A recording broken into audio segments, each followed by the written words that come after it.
किसी भी चीज़ को समझने के लिए सबसे पहले मन को शांत रखना चाहिए और फिर काम पर ध्यान देना चाहिए, क्योंकि हम मन से ही प्रश्न खोज लेते हैं और मन में ही जवाब देकर बैठ जाते हैं। भगवान कृष्ण ने मन को शांत रखने के लिए दो चीज़ें बताए हैं। भगवद गीता में भगवान श्री कृष्ण कहते हैं, मन का बेचैन होना उसका स्वभाव है।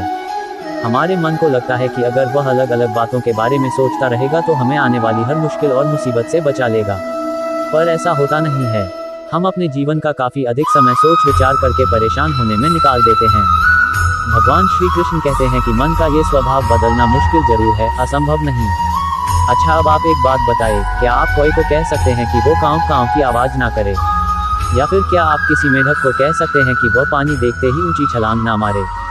हमारे मन का भी कुछ ऐसा ही है। जीवन में कुछ भी होता है, अच्छा या बुरा, हमारा मन उस पर काँव काँव काँव करने लगता है। काँव काँव से मेरा मतलब है चिंता करना, व्याकुल होना। कोई बुरी बात होती भी नहीं है और मन परेशानी की ऊंची ऊंची लपटें लेने लगता है।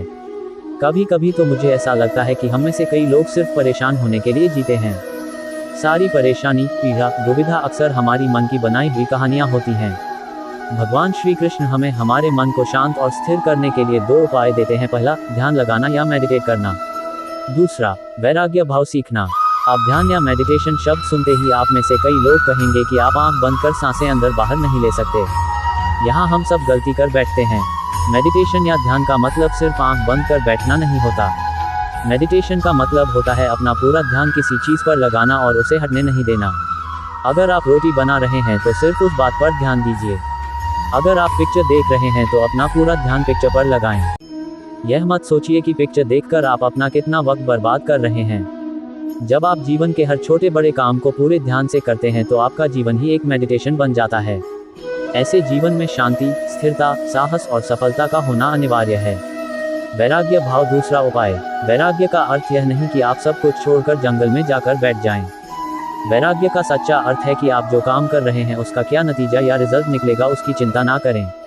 जैसे अगर आपने कोई इंटरव्यू दिया, आप ये कर सकते हैं कि पूरे मन से तैयारी करें और अपना बेस्ट देकर आ जाएं।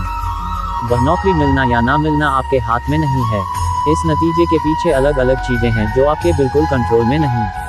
तो जिस चीज़ के बारे में आप कुछ कर नहीं सकते, उसके बारे में चिंता भी ना करें। यही वैराग्य का सच्चा मतलब होता है। और यही है भगवान श्री कृष्ण का दूसरा उपाय, मन को चिंता की लपटों से बचाने का।